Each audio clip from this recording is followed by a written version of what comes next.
President brags that he won North Dakota and Indiana. He's in real trouble. When I did. Let me say this. Flashback. I said, hold up, wait a minute, something ain't right. Self-fulfilling prophecy. You demonize, and then we call it the wrap-up smear. If you want to talk politics, you call it the wrap-up smear. You smear somebody with falsehoods and all the rest, and then you merchandise it. And then you write it, and they'll say, see, it's reported in the press that this, and this. So they have that validation that the press reported the smear, and then it's called the wrap-up smear. We came in here in good faith, and we... What? A few moments later. What do you mean?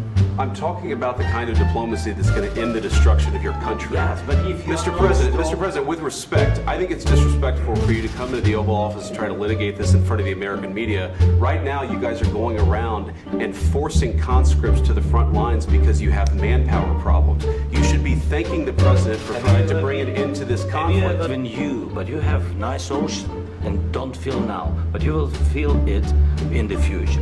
God bless. You don't know that. God bless. You God don't know bless. that. You will not have war. Don't tell us what we're going to feel. We're trying to solve a problem. Don't tell us what we're going to feel.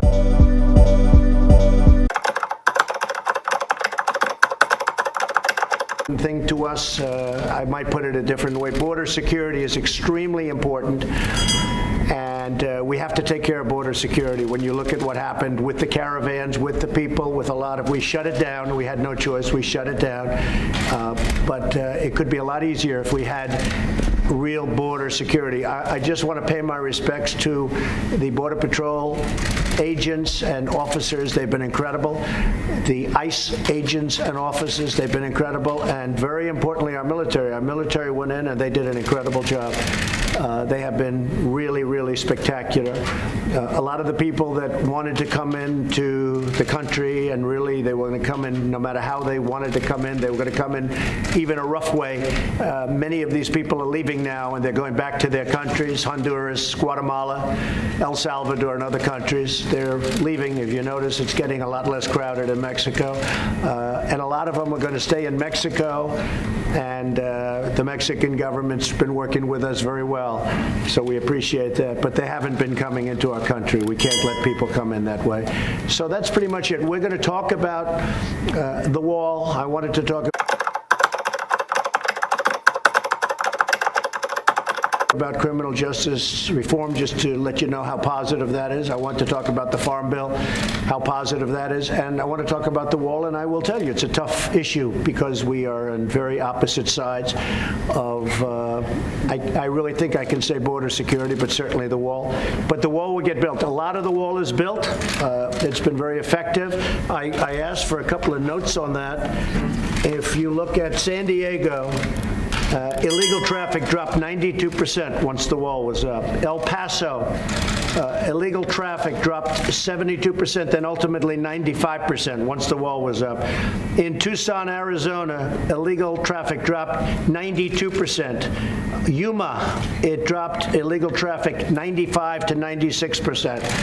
I mean, and that when I say dropped, the only reason we even have any percentage where people got through is because they walk and go around areas that aren't built. It dropped virtually 100% in the areas where the wall is. So, I mean, it's very effective. If you really want to find out how effective a wall is, just ask Israel. 99.9% effective. Then our wall will be every bit as good as that. If Schumer, good. Yeah, I supported him. I don't know.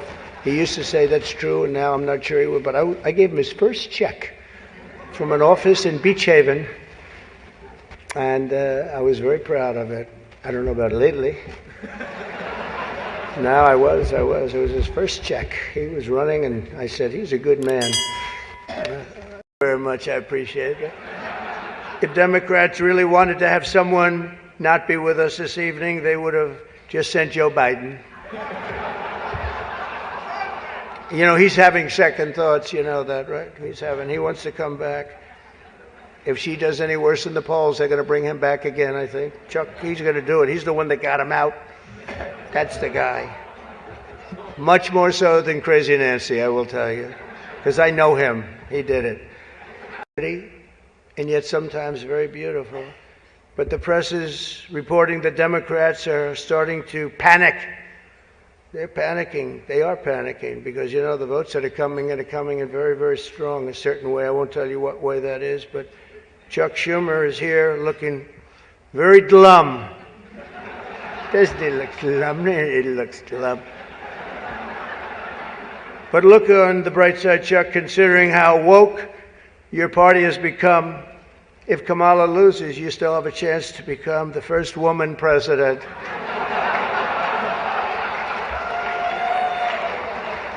And I actually said, do you mind if I do that? He said, no, you got to do what you got to do. He's a pro. He's a professional. No, he's a good man, actually. I hate to say it. Don't ever use it against me, please. I'll say this dinner was really setting me back when I say it now, but I've known him a long time. There's a group called White Dudes for Harris. Have you what happens? It's happening so fast, but if I have the honor, I look forward to working together to make this city greater than ever before. We're going to do that. We're going to be focused on. I'll work with the governor. I'll work with the mayor, Democrats. I will work with them. I work with whoever I have to, and we will even work very hard to bring back the SALT tax deduction. We're going to bring it back. We're going to bring it back. We're going to get that thing going, Chuck, okay? Self-fulfilling prophecy. You demonize, and then we call it the wrap-up smear. If you want to talk politics, you call it the wrap-up smear. You smear somebody with falsehoods and all the rest, and then you merchandise it.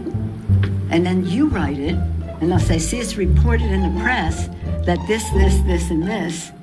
So they have that validation that the press reported the smear, and then it's called the wrap-up smear. Now I'm going to merchandise the press's report on the smear that we made. And it's a tactic, and it's Eternity later. I'm talking about the kind of diplomacy that's going to end the destruction of your country. Yes, but if you Mr. President, with respect, I think it's disrespectful for you to come into the Oval Office and try to litigate this in front of the American media. Right now, you guys are going around and forcing conscripts to the front lines because you have manpower problems. You should be thanking the president for trying to bring an end to this conflict. Have you ever been to Ukraine that you say what problems we have?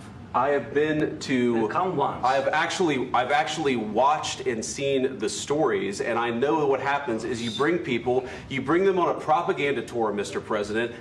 Do you disagree that you've had problems bringing people into your military? We have problems. And do you think that it's respectful to come to the Oval Office of the United States of America and attack the administration that is trying to prevent the destruction of your country? A lot of questions. Let's start from the beginning. Sure. First of all, during the war, everybody has problems. Even you, but you have nice ocean and don't feel now, but you will feel it in the future. God bless. You don't know that. God bless. God bless. You will not have a war. Don't tell us what we're going to feel.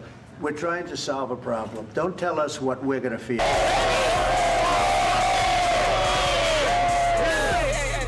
I'm not telling you. Because you're in no position to dictate that. That's exactly what you're doing. You're in no position to dictate what we're going to feel. We're going to feel very good. You will feel influence. We're going to feel very good and very strong. You will feel influence. You're right now not in a very good position. You've allowed yourself to be in a very bad position, and he happens to be right about it. From the very beginning of the war. You're not in a good position. You don't have the cards right now. With us, you start having cards. Right now, you don't. You're playing cards. You're playing cards. You're gambling with the lives of millions of people. You're gambling with World War III. You're gambling with World War III. And what you're doing is very disrespectful to the country, this country. That's back to you. Far more than a lot of people said they should have. Have you said thank you once? This a lot entire of meeting? times. No, in this Even entire today. meeting, have you said thank you? Even today. You went to Pennsylvania and campaigned for the opposition in October. Offer some words of appreciation for the United States of America and the president who's trying to save your country. It was at this moment that he knew.